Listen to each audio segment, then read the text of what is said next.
Donc voici un test vidéo d'un petit comparatif entre le Xperia Z et Z1.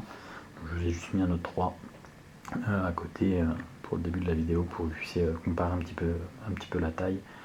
Donc voilà, ce qu'on reprochait un petit peu au Z à l'époque, c'était qu'il était, c'était déjà le plus grand des 5 pouces quand le S4 et autres sont sortis. Et le Z1 malheureusement est encore plus grand que le Z et plus lourd. Donc il y a un aspect un peu plus premium, un peu plus solide que le Z. Je vais vous montrer ça. Et beaucoup d'avantages comparé au Z. Mais bon, le premier inconvénient, c'est la taille. Il est plus grand, plus lourd. Pour les écrans, je ne sais pas si vous voyez bien sur la vidéo, mais bon, le Note 3 à côté paraît très lumineux. On a l'impression que les Z et Z1 font très palo. Après, c'est aussi une question de goût. Certains n'aiment pas du tout les écrans Samsung parce que c'est trop flashy, trop loin de la réalité. Donc on va mettre le Note 3 de côté. Et je vais vous parler donc du Z et du Z1. Donc pour l'écran, je ne sais pas si vous voyez bien sur la vidéo. En fait, selon les angles de vue, on a l'impression que le Z ou le Z1 sont des fois ex aequo, des fois le Z prend l'avantage, des fois le Z1 est bien au-dessus. Ça dépend aussi des choses que l'on diffuse sur l'écran, selon si c'est une page internet, si c'est une image, si c'est une vidéo. Par exemple, sur le fond d'écran d'origine, on a l'impression que le Z, les couleurs sont plus proches de la réalité, plus les noirs sont plus noirs, plus profonds. Il faut savoir que la luminosité était à fond sur les trois appareils. Il n'y a pas de triche. Maintenant, voilà, c'est bon, l'écran du Z1, on l'a vu sur certains tests ou vidéos, est quand même un peu plus décevant que ce qu'annonçait Sony. Celui du Z Ultra est beaucoup mieux, est beaucoup plus réussi, mais voilà. Si c'est peut-être une question de mise à jour. Il y a une mise à jour qui est d'ailleurs sortie ce matin, qui est pas encore dans PC Compagnon, donc j'attends avec impatience cette mise à jour pour voir si ça corrige un peu ces petites lacunes en termes d'affichage et de couleur. Sinon, pour la partie purement hardware, je vous mettrai un récapitulatif dans l'article de toutes les nouveautés, que ce soit en termes de processeur, d'appareil photo. De toute façon, vous avez déjà vu ça en long et en large sur internet, donc je vais vous parler plus de la partie boutons, design et autres. Donc on trouve sur les tranches, je vais dézoomer un petit peu, voilà, sur la tranche des deux appareils, donc le bouton power, petite marque de Sony, marque de fabrique depuis quelques temps. Un peu trop petit à mon goût sur le Z1. Alors certains trouvaient celui du Z trop gros et trop en relief. Moi j'aimais bien parce que le déverrouillage était très simple. Là sur le Z1 il est quand même beaucoup plus petit et moins en relief. Donc c'est voilà, certains vont apprécier le fait que ça soit un peu plus discret et moins ressortant du téléphone. Moi j'imagine en plus que si on met une coque, ça va être très dur d'accéder à ce petit bouton. Le bouton volume a également changé, donc il est un peu plus petit sur le Z1. L'avantage aussi c'est la matière, il est en plastique tout simple sur le Z1, parce que sur le Z, j'avais eu un Z où à force la peinture c'était un peu écaillé sur le bouton, parce que c'était un peu une couleur un peu anodisée. Donc du coup sur le Z1 il n'y a pas de souci. On trouve toujours la trappe pour la carte SIM. Le haut-parleur a disparu sur le Z1 et par contre on a l'apparition du bouton appareil photo, donc pour lancer l'application photo, mais aussi donc pour prendre des photos directement ou lancer une vidéo. Donc ça c'est un gros avantage, surtout aussi en plus comme le Z et le Z1 ils sont tous les deux étanches. L'inconvénient sur le Z, on ne pouvait pas prendre de photos sous l'eau hormis avec des petits tweaks ou des petites bidouilles. Là, sur le Z1, le problème est résolu puisque vous appuyez, vous prenez directement la photo. Donc le haut-parleur a disparu de la tranche latérale droite et se trouve maintenant sur le dessous de l'appareil. Il est beaucoup plus puissant, beaucoup plus costaud, beaucoup plus grand sur le Z1. Donc ça c'est un vrai point positif parce que sur le Z c'était vraiment très très faiblard. Sur la tranche gauche, on trouve toujours les ports micro SD et micro USB qui ont été inversés, avec la petite système pour la station DK26 et 30 ou 31 sur le Z1. C'est magnétique maintenant sur le Z1. Je vais vous montrer une petite vidéo de test de la station. Mais voilà, mais il y a un petit câble également sur Amazon qui permet de recharger en se connectant directement là, sur ce port magnétique et de plus utiliser donc le chargeur et la trappe.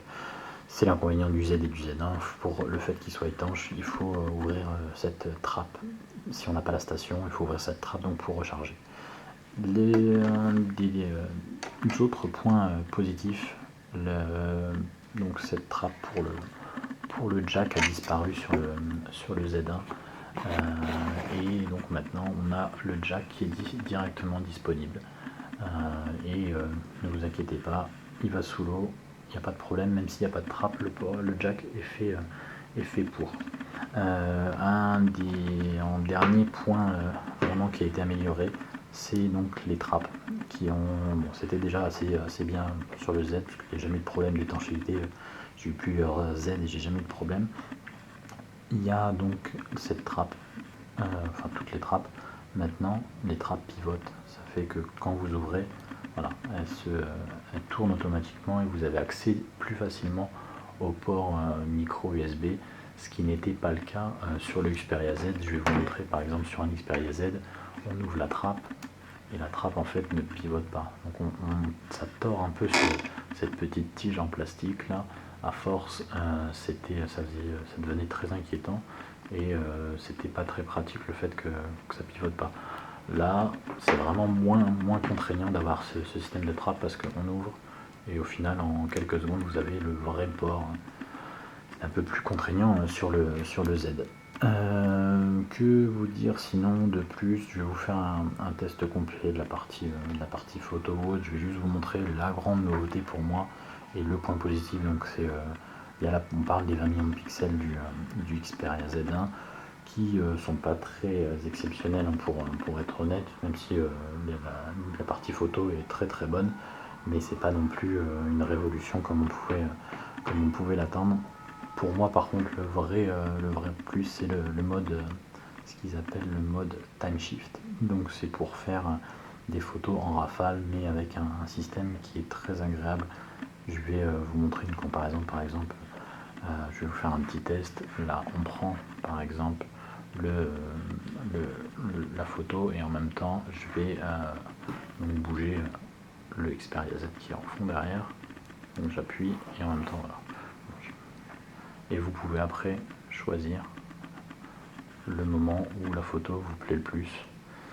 Le gros avantage c'est que c'est un vrai mode rafale. Je vais reprendre un peu plus parlant peut-être pour vous. Je vais passer ma main juste comme ça. Voilà, vous voyez.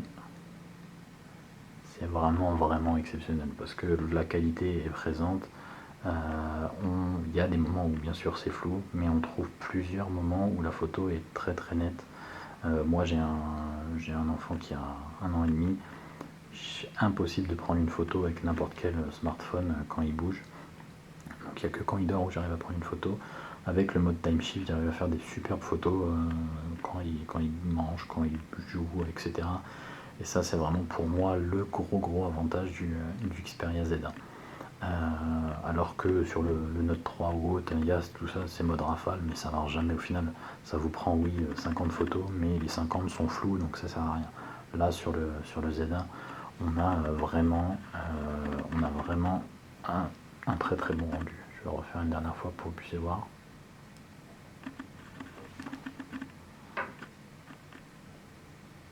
Voilà. C'est vraiment pour moi le gros point positif et le côté magique de ce Xperia Z1. Il y a plusieurs autres modes photo. Il y a le mode effet de photo, panorama, etc.